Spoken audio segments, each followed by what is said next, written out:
kowe ya. Engko panas aja. Nanti kaget. Pak Nek apa? Iki tekan titi wancine Canggukan. Utawa liburan iki adegane Cangik karo bojone. Oh ngono ya. Mecah sepiring swasana iki karo kowe dijauhi supaya caos pangipur marang warga ing Kurabaya. Kurabaya kuwi pedukuhan kelurane ndi? Catur Harjo Pandak Bantul Diye ditimbali semamut ya. Kang Rikala Semana kadang kutuwa sing asta dadi RT didereke karo Pak Dukuh, didereke karo panitia tindak ana buku-buku yang atas Bogor. Ngesake supaya dhewe siwang mrene. Sing tau wingi ya awake dhewe. Tau menengane jane awake dhewe ning awake dhewe ora iso. Mbok mundhut dinane kok kepiye? Kok maju kok kepiye ngono. Dino ing daerah kene iki ditetapke ora kena diowahi. Oh. Jadi tetep ditopi. Ditimbali semangka iki daerah Bantul. Awake dhewe wong kulon progo lho. Monggo dalan-dalan ngene iki akeh toyo apik-apik. Ha kok nimbali awake dhewe mergo saka tresnane para warga Kurabaya dasare wingi voting ngejoke dalan-dalan ning sing terpilih. Alhamdulillah awake dhewe sakonco. Oh ngono ya, Mak. Wong dalan ngene iki ya apik, adikku Nugroho ya dalan Bantul kene.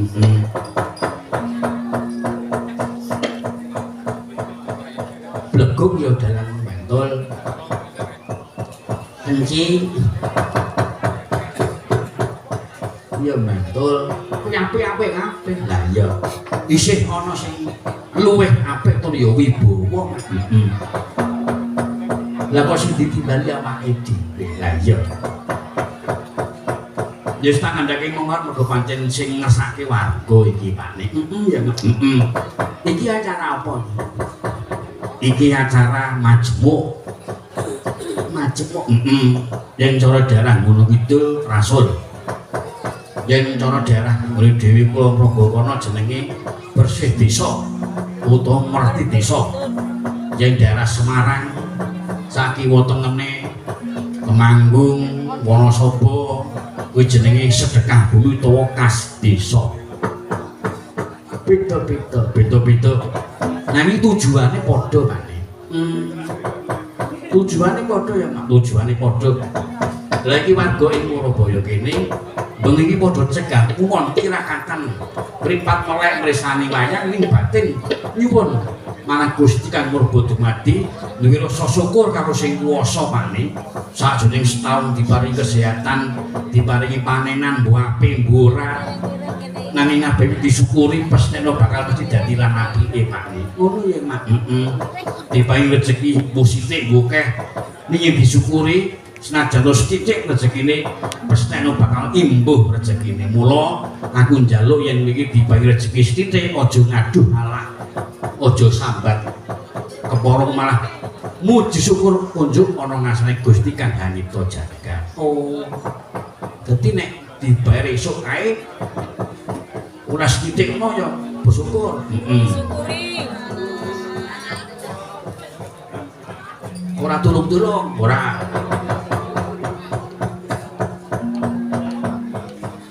Ngono ya Mak. Dadi aja nganti kowe iki ora duwe syukur karo sing kuwasa maneh. Ya muga-muga sak ing panggen ing bengi iki kabeh warga Kurabaya tansah pinaringan ayem-ayem tentrem. Amin amin. Diparingi sehat, diparingi panjang umur sing padha ndak nyamong tani, ora katrak ama tandurane.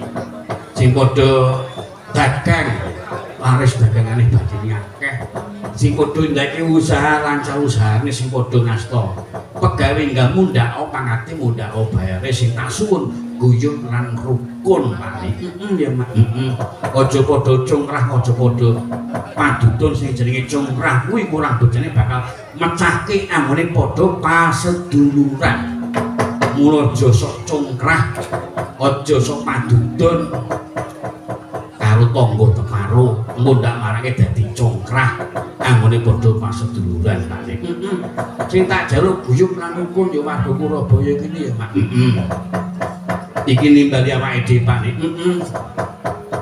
iki memetri tinggalane para simbah kadang iki acara majemuk ya merti duksun memetri tinggalane simbah sing jeneng wayang niki budaya adiluhung iki tinggalane para nenek moyang ya Mak jan asli tinggalane mbahne dhewe iki dadi aja padha ditinggalake aja padha nganti lali karo budayane dhewe ngugemi budaya kono-kono monggo sakarepe monggo ning aja ngaleke budayane dhewe mergo pancen budaya kuwi jati dirine awake dhewe yen nganti lali karo budaya sing dihubungi ugemi budaya saka mancanegara kono wah tenan kurang bejane lali jati dirine bejat morale ngono ya Mak mula kudu sing ati-ati jaman saiki Pak nek mergo budaya manca sing mlebu nang Indonesia wis akeh banget sing tak wantinke banjur dijenuh karo budaya saka mancanegara yo nganti lali karo teke dhewe oh tenan bakal kapitunan Pak nek ngono ya Mak kuwi jenenge njajah sing ora ketara lah iya sing jeneng penjajah rawane adorep secara fisik nanging nganggo cara ngrusak budaya yen budaya rusak gampang dijajah ngono ya Mak kurang ngejane ning ngrusak liwat agama mula kudu sing ati-ati tenan akeh sing padha ngalike budaya dhewe lho Pak nek tenan kuwi do ngalike budaya dhewe iki akeh ya ping anu bae ya ping ngurung presa bae nang dhewe iki duwe jati diri dhewe lah iya sing tak jaluk ngono kuwi Pak nek ya Mak ini nek warga Surabaya kene tasang nguri-uri wong sabresta wisan wayangan kok. Lah iya. Ya kuwi sing apik, Mak. Wong nyatane ya senajan to ora oleh dana aspirasi umpamane lho iki. Swadaya nyatane ya mbrungkuk, nyatane ya do gelem. Ya, Mak. Ngono kuwi. Akeh lho. Sing arep aspirasi, dana aspirasi mongko saiki angel lho po njero do swadaya do urunan kuwi akeh makne ning ngono sing arep aspirasi ora iso wayangan iki ono aku ki nampa ping 3 ku mundur kabeh mergo kuwi mau wis rasado wong kuwi ora penting lah iya sing penting awake dhewe sowan rene ngestu padha apa sing dadi dawuhe warga ing Surabaya kene iya Mak iki karo kanca-kanca ayo padha siaga tata-tata aku tak nyuwun lagu sing juku karo swasana lagune apa bersih desa oh ya oke guna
Pakne.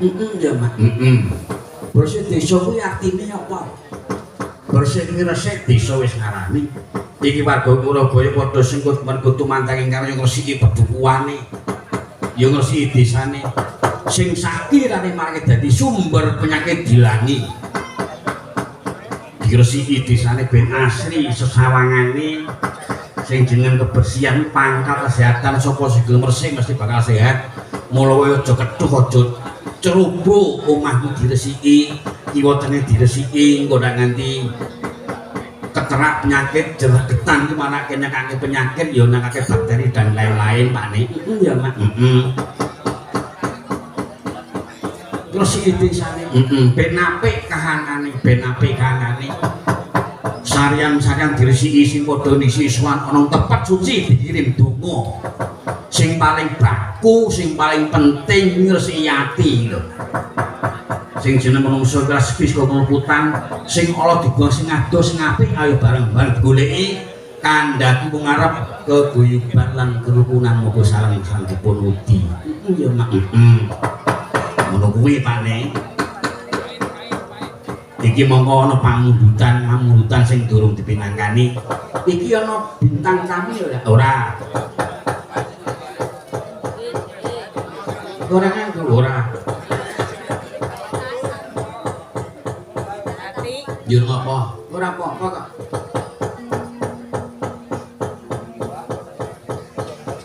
Apa njaluk bintang tamu? Sembayar sapa bathukmu ora. Aku ningali manut kae bintang tamu ya manut. Klasik ya manut. Rasa nganggo kulimbuan aku ya manut kaya Suwardi kiyaine kae. Nganggo garapan ya gelem. Ning kari sing ngersake itu mlaku wong batul, ning kari sing nuku arep tuku sing kaya ngapa. Nek nang kene iki nganggo limbungan utawa cangian ora mau bintang tamu. Tur lakone dikersake. Dadi eling karo lakon, aja nganti engko lakon rampung sing kepengin padha mresani lakon bengi iki nek ora nganti rampung ndak kuciwa pamikire. Ya Mak. Rasa bintang tamu rasa. Kau kayak bergudeg. Boros-boros. Ya aja kaya ngono kok. Kok kabeh iki ngari marut ombyake jaman nyatane saben-saben awake dhewe ditinggal nganggo bintang tamu. Lah iya. Sidene no bilang ana Siro Lupatmo. Sapa kae? Iki sing tenengku iki saka Bambang Lipuro. Penari konser.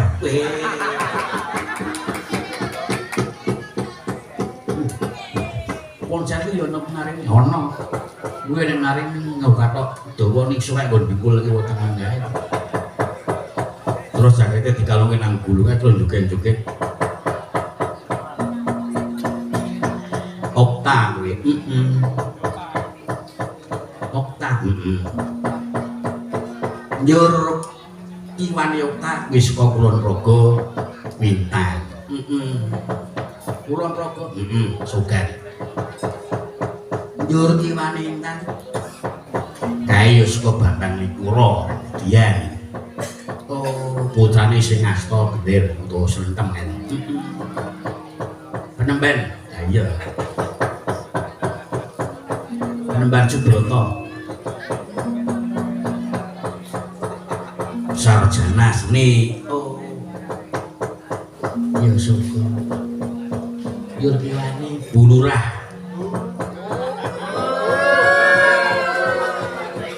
Bulur.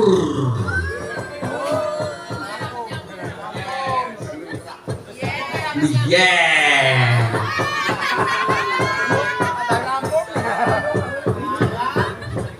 Biyen to. Lah ya saiki. Saiki Bulung Rah.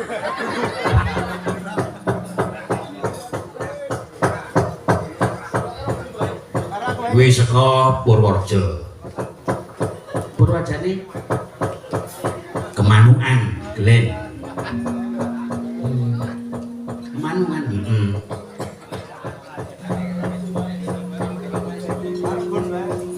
Sing cerak pacak lan lah iya. Cerak dusun budi lan iki. Cerak gawa ora. Kowe waton muni ngono. Njur kiwane. Bu Cita kae Bu Dewi. Oh. Kae saka Kulon Progo. Bulumbun. Oh. Kae garwane sing Nyira Swara. Pinggul utuh. Paiti. Oh. Untung nek pinggul. Mogel kula pinggul kok kan. Paiti iki ngasta Pol PP. Mongko nang omah kuwi sampingane juragan ndok asin. Iya syukur. Nek arep pesen ndok asin karo Pak Edi. Oleh utang ora? Kuwi gawe karo utang wae Mas aku. Ora kena kok ndak lali kowe. Ana 5.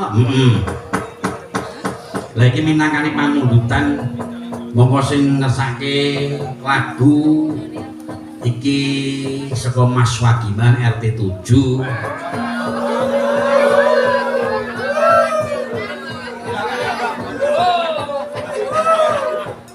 Wagiman sing bener terus. Kayak Wagiman David kayak Wagiman kene. Kayak Wagiman bojone asine Mas. Iki ku nek Wagiman kae. Apa ngeleng ora. Tapi ora ngerti lagu kok ya. Ngerti lagu MBG. Aku kok lagu MBG.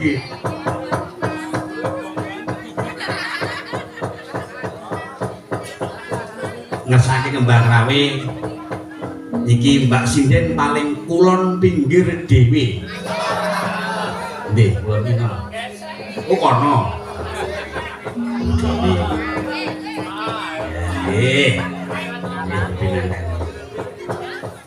Derek mangayu bagyo ngerti dusun Surabaya, mugi sedaya warga tansah kalengan pengayoman saking Allah Subhanahu wa taala. Amin. Pak Dukuh Surabaya iki ngersake pepeling. Ya. Pak Dukuh. Ana neh iki pasane. Nyuwun tembang Lintang Asmara. Wah, iki duet iki. Mbak Okta. Saking Bapak Sihono.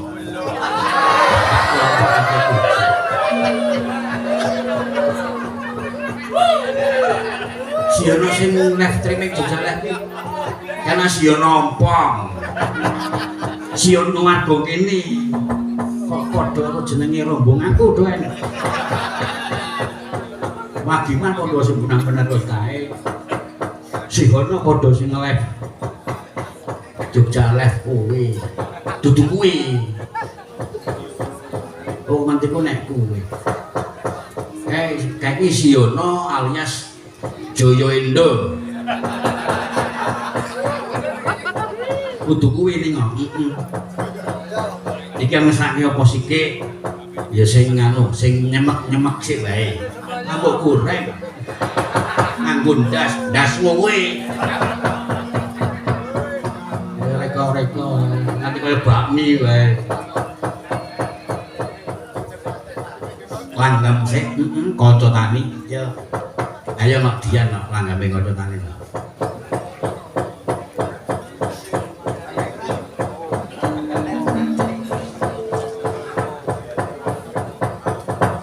Nyuwun bawane niki. Dibawane mumpung ana wektu nak. Bapak tukang bawa gitu. Sanpisan bapak diken bawa. Ayo ora apa-apa nek gelem. Lagi bapakmu ki aku arep apa jenenge arep akon iso sungkan. Aku nek wong meneng iso wedi ya. Bang apa wedi mboten nyapet kok. Sapa sing muni? Lha. Nyokot wae nyokot mbokmu kuwi. Lah iki benten oleh. Benten. Mbokmu sing saiki mbiyen mbokne toyan biyen. Kok saya sing pundi kula mboten kenal. Ya tak kenal. Aja tindak kekenan duit kowe kemana. Ki apa malah.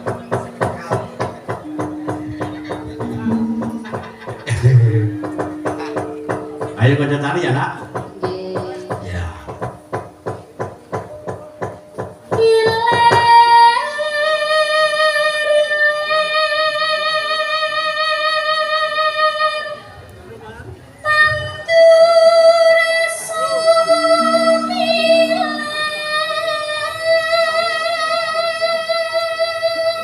Ini dirawuhi saka kota gedhe Pak Budi Kutara. Matur sembah nuwun sak rombongan.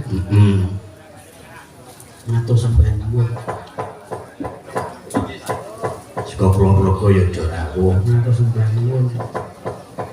Monggo sing wi ayo. Lumayan akeh iki. Ngesake lagu, ngesake gendeng ya kok dipinangkani ana wektune ya. Terus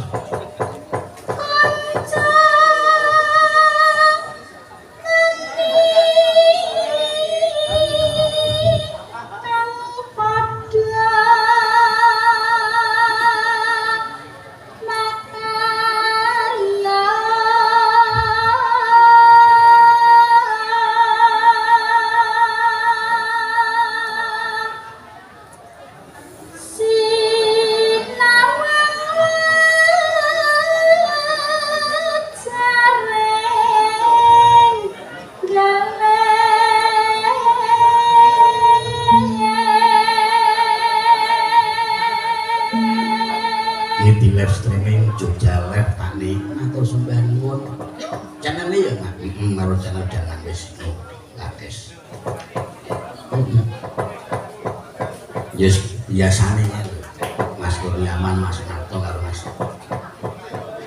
Siono Jaya Indra. Arep wis koyo iso dulur. Lah iya nandi wae. Mbuh ana duwite mbuh ora mesti menyang.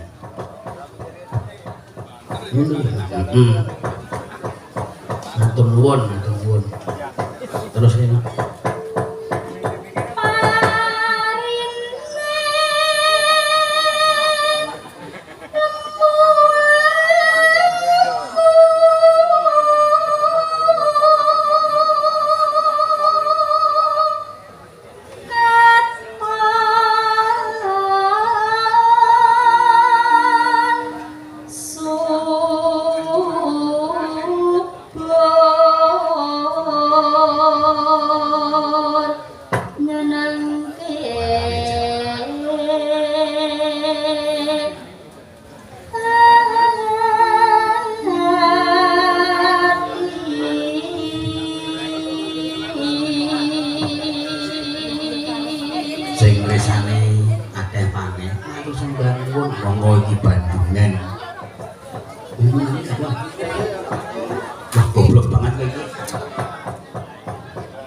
Bandungan ki Semarang. Gon kae gon karokenan ora. Gon kae lho sing parakam dodane udu kuwi. Bandungan ki basa pedalangan kuwi bareng. Oh. Iki barengan. Oh karo lor kono. Ha iya. Karo Klisa. Sing akeh kenal kuwi lho. Lah iya.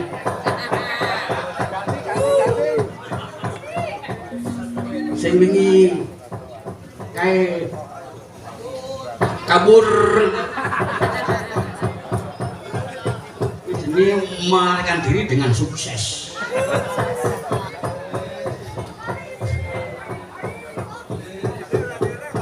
Wis rasa dowo ki ta mah kedawa-dawa. Wis sepet dilakon-lakoni dhewe. Rasa melu urusan kuwi. Aku ora. Aku mung krungu ngono lho. Kok iso? Iso wae cah pinter kok kowe iki. Cah igo kok. Terus kena. Kali sing sambe kala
luar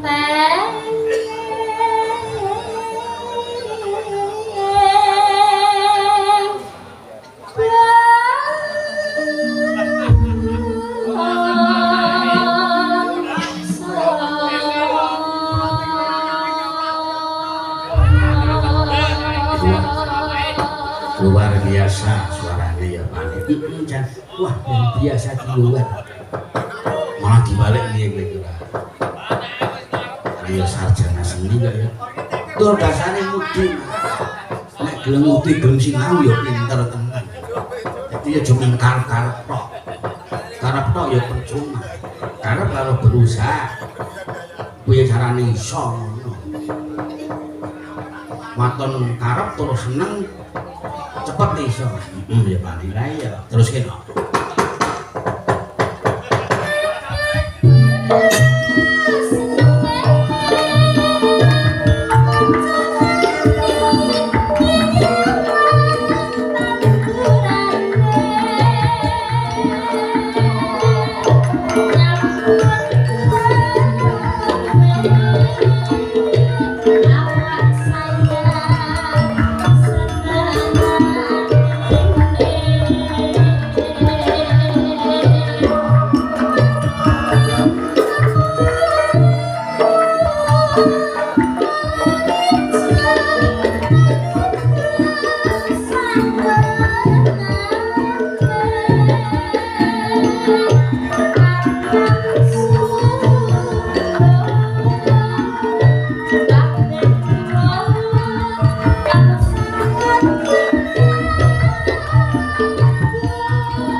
Langgang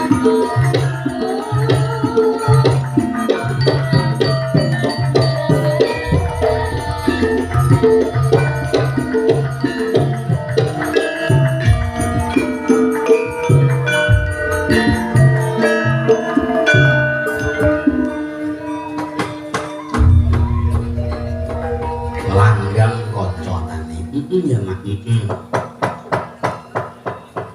Isine langgang kaya tani apik ya. Mula jasa ngina jasa ngecil karo wong tan nggo pancen wong tan lho dadi saka guru negara. Lah iya. Mula anakmu kandhanono iki wong tan iki ya kudu ngetira gaweane wong tuwa. Nah, wong anakmu gedhe mergo saka limu among tani. Ya mak. Lah iya, nanti bapakne gawe nang sawah. Konong sawah ning muni jijik. Ning mriki jenes. Engko ndak rangen sikile. Ngono kuwi ra ning sing jeneng anak kudu ngerti gawane wong tuwa. Angel ya kaya jenenge. Ya dikandhani. Iki sing ngresani lumantar YouTube. Iki ana aku kae sih. Apa iki pisan iki buka YouTube aku biasane ora tau.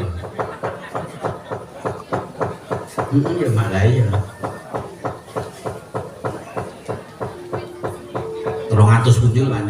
Ya mak. Urung channel sing siji lah ya. Matur nuwun karo Jogja Live, Mas Kurniawan, Mas Ngatu karo Mas Gunil Jaya Indo. Saben-saben bareng karo awake dhewe lah ya. Monggo sing jenenge live kudu apa jenenge awake dhewe kudu tatak lan tetek. Mergo pancen sing do ngritisi iki akeh banget. Dadi aja banjur iki bunga mergo dihalem. Terkadang sing ngalami dadi racun. Gelem kowe dikritik, gelem kowe dikandhani, sing jeneng kritikan bakal membangun Pak. Ya mak. Akeh penemune.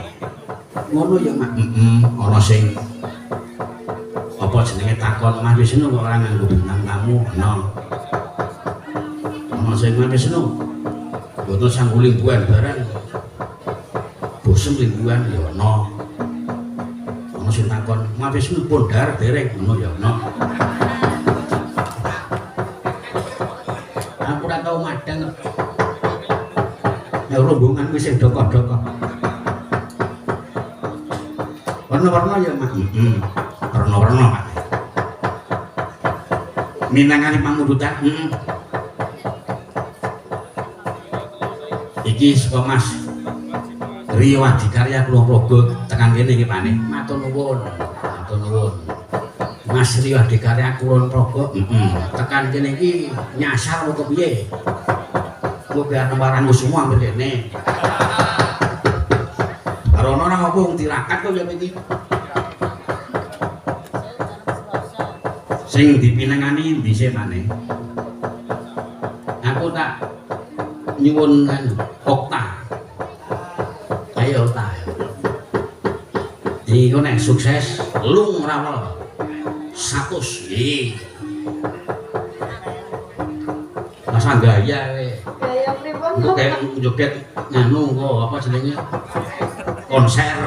Joget konser ki pripun? Alah ya ora tau ngerti wae. Lha konser ki menikmati musik lho, Pak. Lah iya kok nikmati gamelan ki lho. Apa nikmati yoga-yoga kuwi lho. Tidak nikmat. Apa? Tidak nikmat. Ning urung tau wae. Kowe nek wis tau, oh tenang. Tuman kowe. Pahit. Apa? Pahit. Ayo dene iku ya. Napa nih, Pak? Nggih. Sik di paring gula napa nih? Sing pahit mau ning gula ben legi. Nggih. Kowe ndek pacar lho kowe? Dereng. Kalau gundlem ora kowe? Moh. Sebabe apa? Hah? Sebabe apa? Wetu, Pak. Kowe iki malah enak karo mangsamu iki.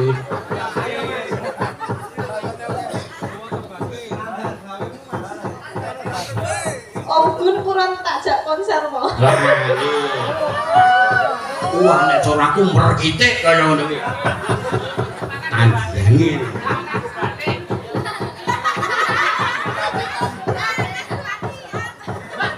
Nanti kita berdiri di depan sendiri.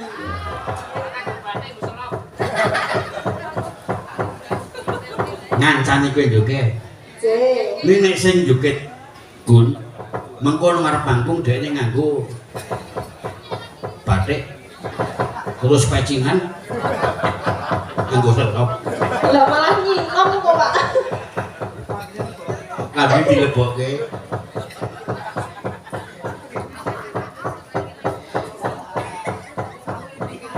Lho nek kowe diwacar kaya wong akeh cah pinter ta. Gawe wayang iso, nabuh apik, mayang yo apik. Natah kayu yo apik. Ngukir yo apik. Kowe pengen dukir nggih? Buatan. Ngeramal yo apik.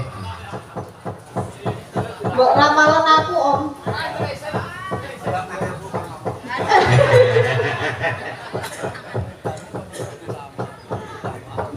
Monggo kuwi sibuane bendina ora tau leren.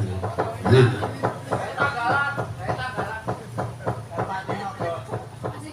Ngerano kring. Kringki sibuk ya, Pak. Sibuk. Napa telepone lho? Ayo nak. J. Kalih sinten, Pak? Duet iki, Pak. Oh duet ta? Nggih. Ayo Mas Gun kok ya.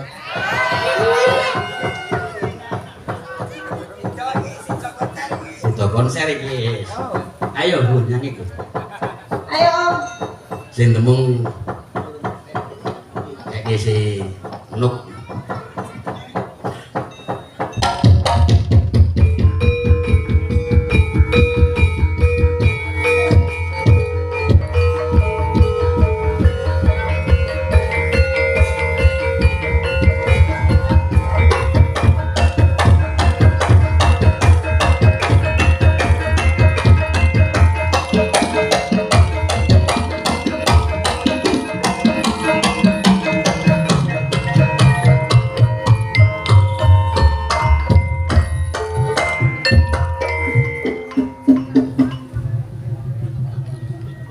Kowe iki jane wis dene lampu ijo lho tadi asalamualaikum. Anu ra Lampu ijo. boten penak suarane kok. Eh, Boten kepenak suarane. nggo ndi?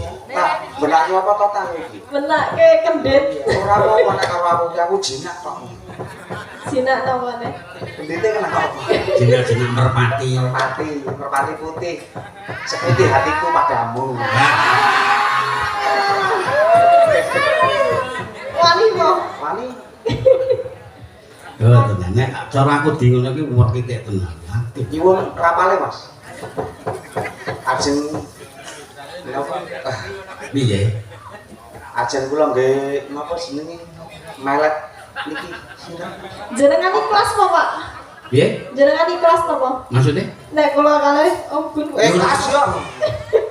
Ora apa-apa aku ikhlas lahir batin. Rasa nganggo rapal-rapalan. Omah. Mau vitamin siji ku. Napa, Mas? Buruk. Ayo nanti terus bubar-bubar. Wis kaya kepiye carane dus rampung ngono. Piye ku tak des-des ki tak. Moh. Ndak mau. Ya napa? Lho kuwi dibenake sike. Padha kowe ya mau nggon aku iki meh mucut-mucut kamar. Nggon aku yo meh mucut-mucut. Pae.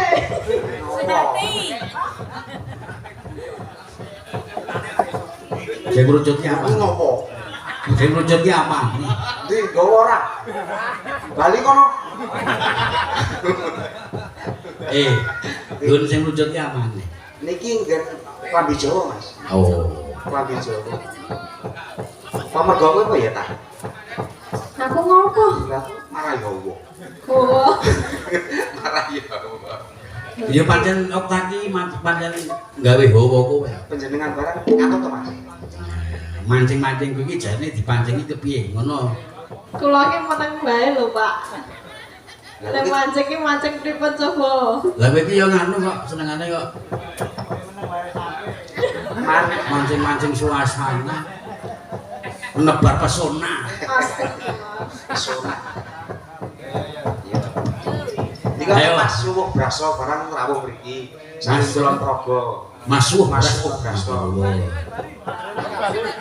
Ojo ting kuwi do ngawuh dusun Bali ora. Ya ampun niku anu iso nggawa penguripane kanca-kanca juga.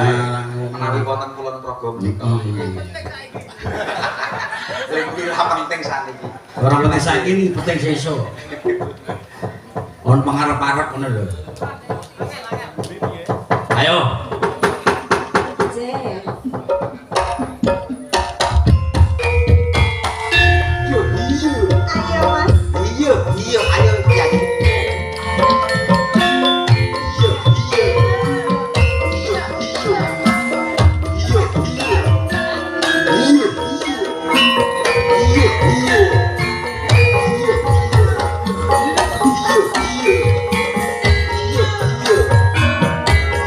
iya.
jane ya serasi lho cah loro.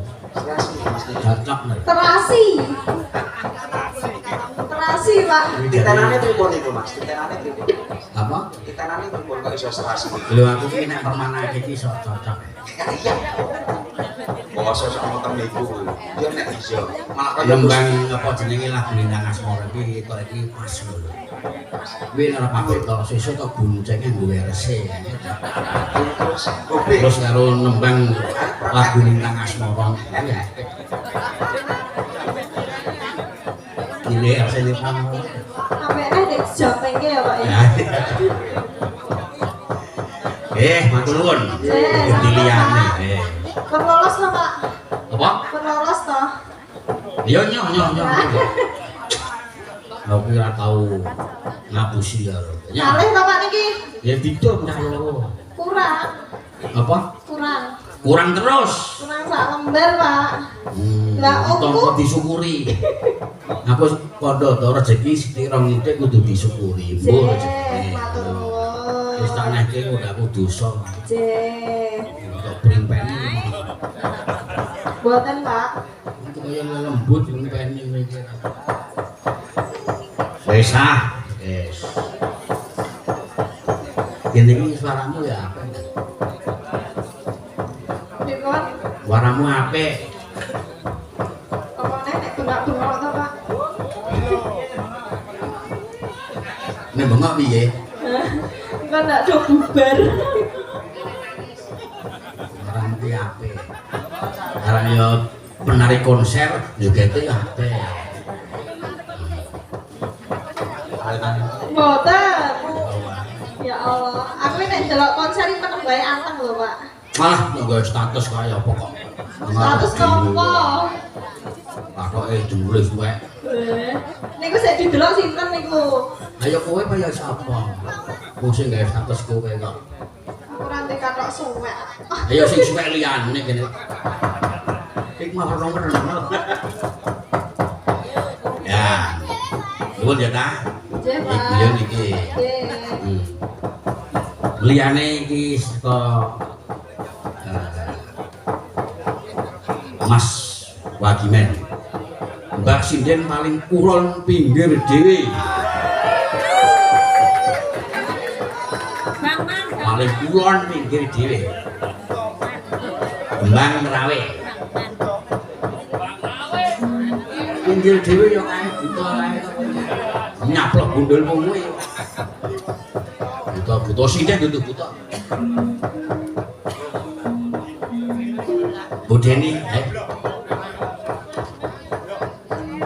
yo sepote aja, sepote. Ben mempeng yo.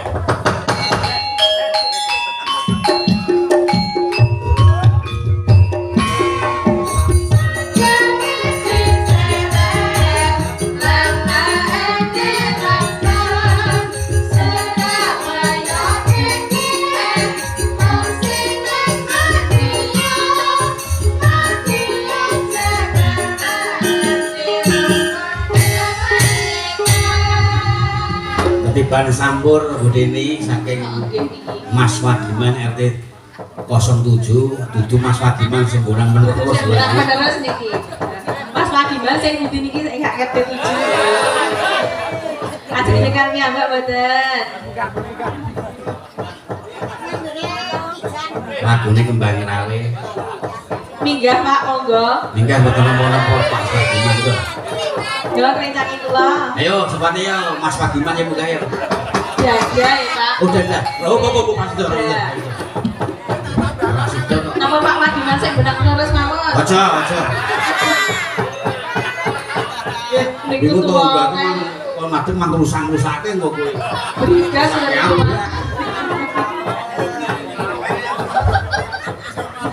Saya kon nyawer cedek wegah jelas. Tuwa mah bojone anyar kok. Anyar ning tuwa. Ya ben padha. Aku ku ya gumun isih mempeng lho. Iki ya 65 lho mongko umure. Oh, piye? Jamune apa, Mbak? Pel kita ngono jare. Jamune apa, Mbak? Boleh kita mah diceklake. Kayak iki mergo pancen nggih nomi kurang nakal. Asep. Bapak Gimen. Bojone banyak bojone. Niki kula piyambak, Pak. Ya dhewe lah apa. Mbok dikancani. Sapa? Intang. Intang. Ora intan ku jatah dhewe ora. Ya. Jatah dhewe wong ki sing dikersaki kowe kok golek rombongan senengan. Ya kan Tidak bisa. ben enteng. Ora kenal. Nggih. Kowe golek kanca padi kok piye? Turu. Ayo padha. Ndak malah dadi turu bareng. Wis. Lah yo kan Bojone malah kok lancang. Aku nang kono Pak pagi nang kene ngono lho. Lah kok nyusul kowe cah pinter kok kowe. Ngerti nggone kaya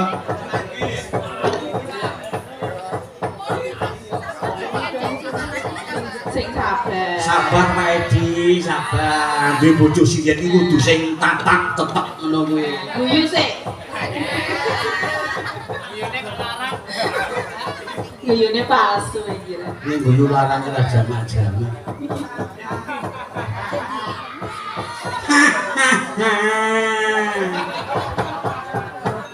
Guyu atus. Ya udah ra sido-sido wektune entek. Ya.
Gosek urung rampung urusane kok.